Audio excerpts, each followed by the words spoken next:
After 13 years of little communication, my parents suddenly contacted me to say they needed to talk about something important. Greg, my 43-year-old husband, was worried that something strange might be happening, but neither of us was concerned. My parents falsified medical records to force me into surrogacy for my sister, ignoring the risks to my life. I never thought I would be writing this post, but after last week's events, I need a different perspective. Could have predicted what would happen? Emily, 44, my older sister, who has always been the family's golden child. As a child, it was clear that she was everything my parents could have ever wanted: intelligent, athletic, beautiful, and seemingly flawless. They frequently praised her, calling her their perfect princess or golden apple. 2 years after Emily's birth, I was a surprise to my parents. But being unexpected wasn't my only transgression. The passive-aggressive comments they would make include things like, "We could have taken that vacation if we didn't have all these medical bills," or "Emily's college fund would be bigger if we didn't have to deal with your hospital stays." I was born prematurely and had a severe cardiac condition that required numerous surgeries and ongoing care during my early years, even though my grandparents paid for the majority of the medical bills that insurance did not cover. Make their treatment of us a stark and awful contrast. My accomplishments were barely acknowledged, but Emily's small victories were celebrated with parties and gifts. In high school, I remember winning a writing competition at the state level, but Emily had a regular soccer practice that day, so my parents couldn't make it to the awards ceremony. It wasn't just the big events that made Emily realize how different we were from them. When I was 12, she shoved me down the stairs after I accidentally touched her science project, and I had a huge bruise on my back. My mother's reaction was, "You should be more careful around Emily's possessions." It was just another reminder that I was less valuable than her belongings, and she showed no concern for my hurt or retaliation for Emily. She also made the most of her status as a golden kid, knowing that our parents would never support me. The comparisons continued. Why aren't you more like Emily? Emily never struggles with her assignments. Emily doesn't cause us this much anxiety, and by the time I got to school, I had figured out how to blend in as much as possible. Even so, I struggled to stay up because I missed a lot of classes due to my health issues, and I was fighting to maintain mediocre grades in between medical stays. Emily was winning straight A's and dominating in sports. High school was easier. Emily already had a lot of friends, was going to a prestigious university, and was living the perfect life my parents had always wanted for their children. In the meantime, I was just getting by each day without feeling like a complete failure. The real turning point in my life was going to college, so I begged my grandparents, who were the only people who ever really supported me and understood after seeing the dynamic unfold for years. I chose a university that was several states away, and they helped me with tuition and other expenses. I met Greg while I was a college student. He was kind, patient, and genuinely interested in me as a person, rather than as a weaker sibling, which made him unique from everyone else I had ever met. After graduation, we got married, and I felt for the first time in my life that I could finally be able to attain the family life I'd always wanted. Emily's and my parents barely noticed my wedding. They didn't send a card or show up. I wasn't surprised, but it hurt. Greg's family welcomed me, and his mother even helped me choose my wedding dress, something I'd always wanted to do with my mother. A few years into our marriage, we decided to try for a child because of my heart condition. My doctors warned me that getting pregnant would be extremely risky, but we still. Despite my numerous hospital stays and near-death experience during delivery, I barely survived, and our son was born healthy. The doctors warned me that I might die from another pregnancy, but it was too much for my heart to handle. Greg and I were content with our small family, away from my toxic family, and we had our beautiful boy and a peaceful life. The only way I spoke to Emily and my parents was through occasional phone calls and holiday cards. The separation was restorative, but last week my parents called to say they needed to talk to me about something important. Against my better judgment, Greg went with me to help, and they handed me an envelope and sat us down in their living room, the same room where they had constantly made fun of and ignored me when I was a child. Inside was a letter, but it was a surrogacy agreement, not just any letter Emily had been using. They wanted me to be her surrogate because I was having infertility problems. They had already consulted with doctors and lawyers, prepared all the required paperwork, and were presenting it to me as if it were final, as if I had no say in the matter. I was shocked because they knew I had a heart condition, that I had nearly died giving birth to my child, and that I could die from another pregnancy, but they didn't care about any of that. They only cared about, as I tried to explain, that I was physically incapable of giving Emily what she wanted, and that doctors had specifically advised against getting pregnant again. My mother began to cry. She asked how I could be so self-centered. Emily had always wanted a child, and this was her only chance. My father also added that after everything the family had done for me, I owed them something. What had they done for me? specifically, to make me feel unworthy for the rest of my life. My parents' only consistent behavior was to tell me that I would never be good enough to be Emily, with my mother's accusations of selfishness still ringing in my ears. I sobbed as I left their house, and Greg was furious not only at their request, but also at the way they completely ignored the possibility that I might die. Greg and his family gave me the emotional support I needed. Grandparents paid the medical bills. They love to hang over my head. As usual, they want me to sacrifice my life and possibly leave my son motherless to give Emily what she wants, but I also feel bad about it. Maybe I'm being selfish. Maybe I do owe them. Maybe this is my chance to finally show them how valuable I am, even though I know in my heart that he is right. They have demonstrated beyond a reasonable doubt that they don't care about my welfare. They are dangerous and have been bothering me ever since. I haven't answered any of their calls or messages since that day. Emily has also started phoning me with false claims like, "Family helps family," and "I would do this for you if the situation were reversed." She wouldn't even offer to drive me to school. My son is constantly on my mind. And if something were to happen to me while I was pregnant, he would be the one who would suffer the most. In all of this family drama, I am an innocent mother. How can they expect me to risk leaving my child an orphan to appease Emily's demands? Am I being selfish? I've been told my entire life that I'm bad for putting my own needs first. But now, it's about my son, my husband, and my life, not just about me. And I'm suffering from guilt. I need a different perspective. Is it wrong of me to refuse to be my sister's surrogate? Should I risk my life to satisfy her demands? This is my last chance to have my child, and I've always wanted to be a mother. Remember how I always looked out for you when we were kids? She even dared to ask that one question that nearly made me laugh. How can I handle the manipulation and guilt update once a week? Things have gotten much worse than I expected, and my family's calls and messages haven't stopped vibrating on my phone. Emily has been sending me emotionally manipulative texts nonstop. I guess that nearly dying while pregnant is just a pretext for not helping me. It was a powerful blow. Instead of treating my near-death experience as a legitimate medical issue, they are using it as evidence of my selfishness. And worse are my parents. I'm ruining Emily's only chance at happiness. She sent a particularly nasty email yesterday saying, "Mom was right about you. You always thought about yourself. Emily is not dying. She is just unable to conceive naturally." They are acting as though Emily's desire to have a biological child is more important than my actual risk of dying. This morning, Dad sent me a message that went too far. "You've always been disappointing, but this is a new low. This is your way of giving back to us for giving you life by denying your sister the opportunity to become a mother, and I want that." Wanted to respond that they didn't give me life. My grandparents paid for the medical care that kept me alive, and they nearly lost it because of their negligence on multiple occasions when I was a toddler. Greg was furious, but I talked him out of going to their house and confronting them, even though I would have loved to see him do so. Instead, we had a long conversation about our future, and Greg reminded me that this wasn't just about you. We have decided to take decisive action, and the first step will be to block all of their numbers, including Emily's, her parents, and even the flying monkeys, which they called after me. He may lose his mother as a result of what he is asking for, and no one has the right to make you take that risk. Of course, he is right, and I don't regret turning Emily down when I see our son. He needs his mom to be healthy and alive. My grandparents are the only exception, and they have always been. I will always be confused by their claim to be family and their complete disregard for my life, but I'm over my guilt, and I won't let them control me any longer. A mother who put her life in danger to appease people who have never truly shown her love is not worthy of my son. Accepting an encouraging second. We're looking into legal safeguards. Greg worries that they might try something desperate because of their antagonistic behavior. Next week, we're meeting with a lawyer to go over our options. Thank you to everyone who commented on my previous post. You made it clear to me that I'm being a responsible mother and protecting my family, not being selfish. Sometimes it's necessary to stand up to those who should have protected you in the first place. I'll give another update if something noteworthy happens, but hopefully this will be the last one with my true family, my spouse and son, who truly value my presence. I'm ready to go on to update 2, as I've blocked everyone for the past 2 weeks. Despite my instincts telling me not to go for obvious reasons, I agreed to meet at a nearby cafe. Greg was waiting in his car nearby in case something happened, and she started talking about Emily's melancholy and how she's dying of the anguish of not being able to have children as soon as I sat down. I thought that was the end of it.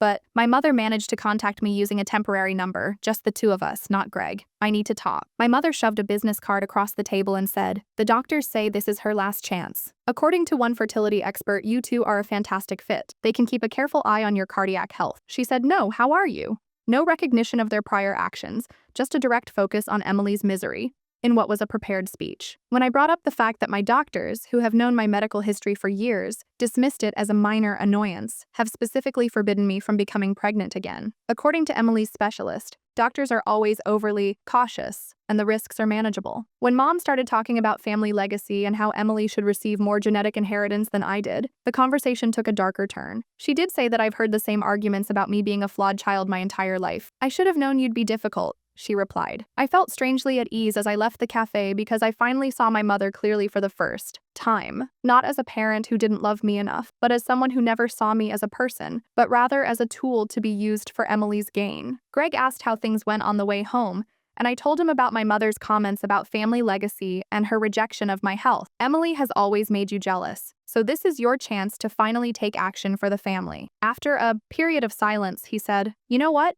They're not worthy of you? They've never done anything, so he's right. I've given my mother one final message. I won't put myself in danger or leave my child an orphan because of Emily's wishes. We won't be talking about it again. Don't get in touch with me again tomorrow. I'm going to change my number sometime and quit the game entirely," is the only way to win update 3. A week after the cafe incident involving my mother, my father started sending me increasingly threatening messages from different phones. I was especially drawn to the most recent one, which said, "Your mother is devastated. Emily is in pieces. You have given us no other option. Even if we didn't want to do this, there were repercussions for our actions. I heard your parents conversing with an attorney there. They may use laws about medical rights and family obligations to force you to do this. But they also mentioned court orders and medical evaluations. I'm not sure exactly what they have planned, but it's clear that they have convinced themselves that they might be able to challenge my own doctor's opinion because Emily's fertility specialist says the risks are manageable, and they're even thinking about trying to prove that my reluctance isn't the result of legitimate medical concerns. However, my grandmother revealed that her 46-year-old husband is actually against their plan and thinks it's crazy to risk someone's life for this. Emily's and my parents have effectively cut him off from the conversation. That family, at least, has one sensible member. I immediately called my doctor's office and asked them to put in place additional security measures to lock down my medical records. I then contacted 3 different family members. When the lawyer heard the entire situation, she became furious. They cannot legally force you to act as a surrogate,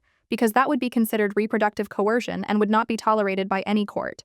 But we must take the initiative. The first 2 law firms expressed sympathy but said they would need to investigate this unusual situation. The third one, however, was exactly what we needed. She is helping us create cease and desist letters, and the majority of our legal expenses are covered by Greg's company's excellent legal insurance plan, but even if it didn't, I would sell my car if I had to, he said last night, telling me that your safety is worth everything we have. We are also recording every message, phone call, and attempt at contact. According to the attorney, if we need legal protection in the future, we must establish a distinct pattern of harassment. The strange thing about it all is that they still act like the victims and that I'm the one acting irrationally, as if forcing someone to risk their life is some kind of noble sacrifice. According to reports, my mother told my grandmother that sometimes love requires making tough decisions for the family. I'm so tired, but I'm no longer afraid to let them play their games and try their legal threats because the law and actual medical evidence are on my side above all else. All in all, I am surrounded by people who truly care about my life and welfare. Update 4. The legal threats started 2 weeks ago,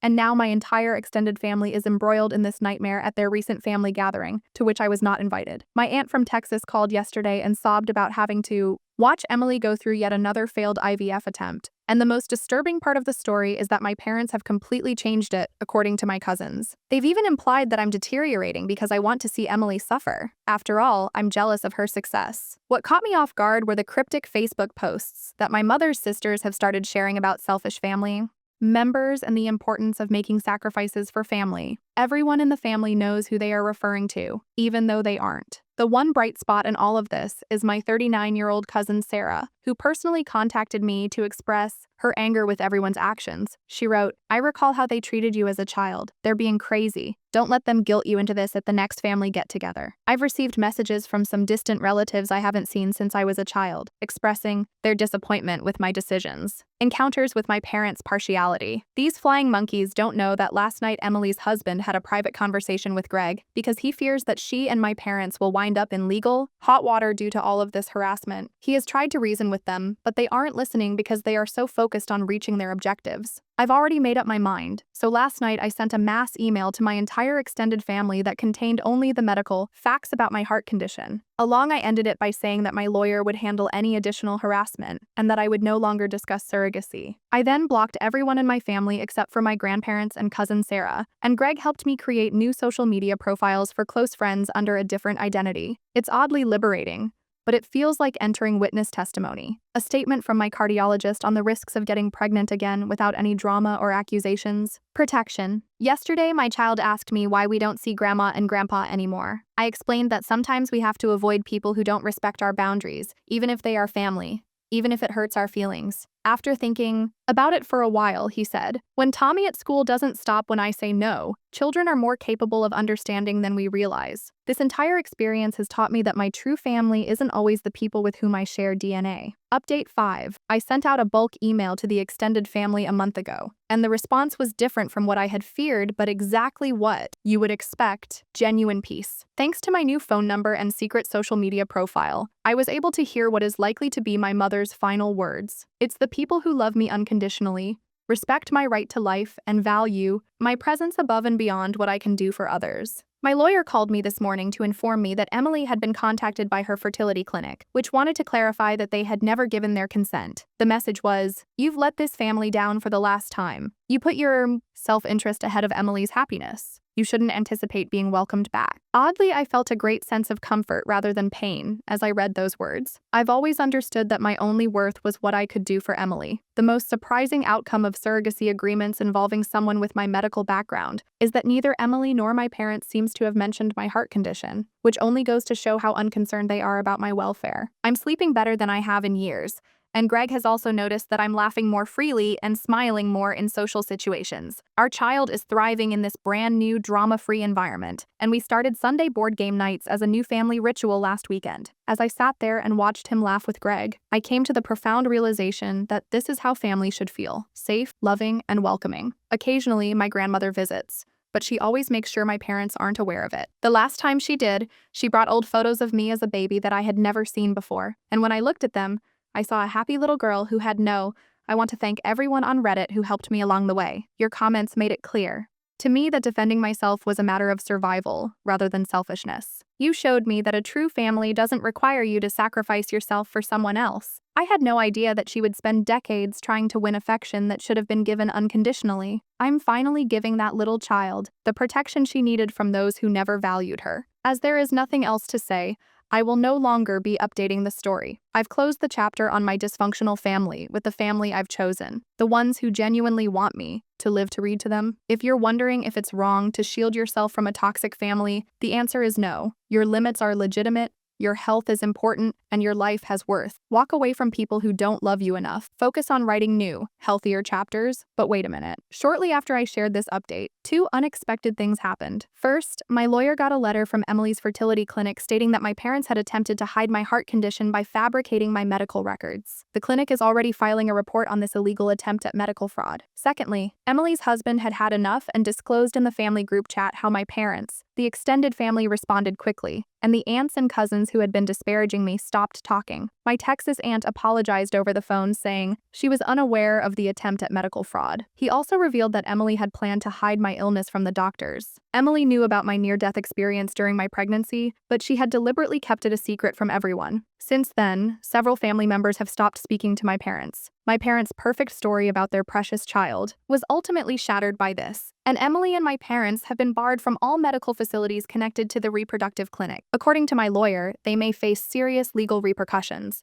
Emily's husband filed for divorce last week because he couldn't stand being married to someone who would commit fraud and endanger her sister's life. For those who wanted an update on the consequences, let me say that sometimes people who spend their entire lives controlling others end up controlling themselves. Emily's and my parents did this to themselves. Seeing their flawless facade crumble after their actions were revealed feels like poetic justice, even though I never sought retribution. All I wanted was to be left alone. You are truly set free by the truth. Reddit. Thank you for your support. When I first wrote about the demand for surrogacy, I was overcome with self-doubt and regret. Your comments gave me strength and showed me that true family is about more than just blood. It's about love and respect. This community showed that strangers can sometimes provide greater support than one's parents. I will always be grateful for the opportunity to live my best life with people who truly appreciate it while maintaining a safe distance. Thank you for watching, and if you haven't subscribed yet, please do so and click the notification bell to receive updates on more surprising content. I appreciate how you gave me freedom and a voice, actual events taking place in your surroundings.